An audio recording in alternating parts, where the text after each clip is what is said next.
The cold wind howled through the dense forest, carrying with it whispers of ancient fears and things better left undisturbed.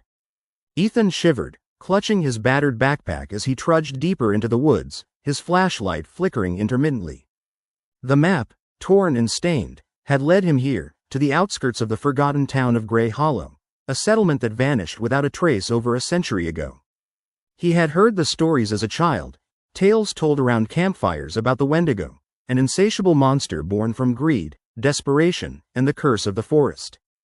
It was said to stalk these woods, a gaunt, towering shadow with glowing eyes and a rancid stench, hunting those unfortunate enough to wander off the beaten path. Ethan's curiosity had only grown with age, fueled by his obsession with the supernatural, and now, with his friends unwilling to come along, he finally decided to see for himself. The moon cast an eerie glow as Ethan reached the outskirts of the abandoned town. The skeletal remains of buildings loomed like grave markers, their windows shattered and doors swinging in the cold breeze. A sense of dread seeped into his bones, but he pressed on, driven by a mix of fear and fascination. He entered the town square, the ground beneath his boots crunching softly as he examined the crumbling monument at its center. On it, faded inscriptions told stories of prosperity and life, stories now long forgotten. Suddenly, Ethan's flashlight flickered, dying out completely. Panic surged as darkness enveloped him, blanketing the eerie silence with an oppressive weight. In the pitch black, a faint whisper reached his ears, soft, raspy, and almost human, yet distorted. Ethan's heart hammered against his chest. He fumbled to turn on his backup flashlight, finally succeeding, and shone the beam around, revealing a figure seated atop a decrepit bench not far away. It was tall, hunched, and gaunt, far too gaunt, with skin stretched tight over protruding bones. Its face was a terrifying distortion of humanity.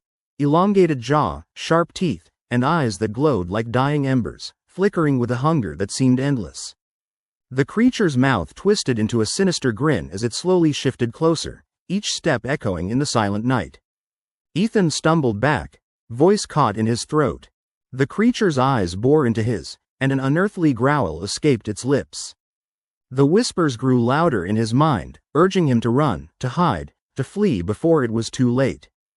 But terror froze him in place. Suddenly, the creature lunged, quick as a shadow, its claws reaching out. Ethan dodged, stumbling over rubble and debris, desperately trying to find an escape. As he scrambled away, he caught sight of something strange, faint scars on the creature's knuckles, old and white, as if it had fought an unseen battle. Were the stories true? Was this creature once human? He remembered the legends. Wendigos born from mankind's darkest impulses, cursed to wander forever insatiable, their minds lost in madness. To see one was a death sentence, or worse, a transformation into one of their kind. Ethan's only hope was to reach the edge of the town, where the forest thickened into darkness. He ran blindly, branches clawing at his face, heart pounding. Behind him, the Wendigo's howl pierced the night, raw, guttural, and terrifyingly triumphant. It was close now, its revenant eyes gleaming in the darkness. He broke through the trees, bursting into a clearing where moonlight seeped through the canopy. He paused, gasping for breath, desperation fueling his last burst of effort. He remembered what he'd read: Wendigos could not cross running water.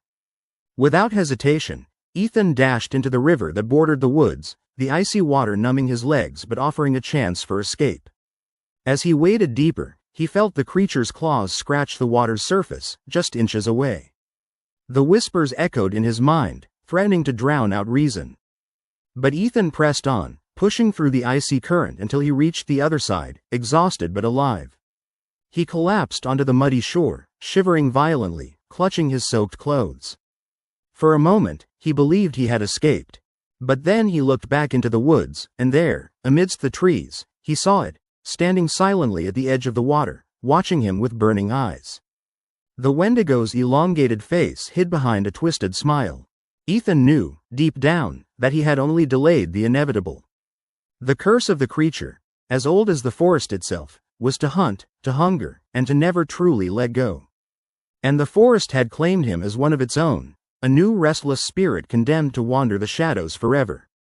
In the quiet blackness, a whisper drifted once more, carried by the wind. Join us.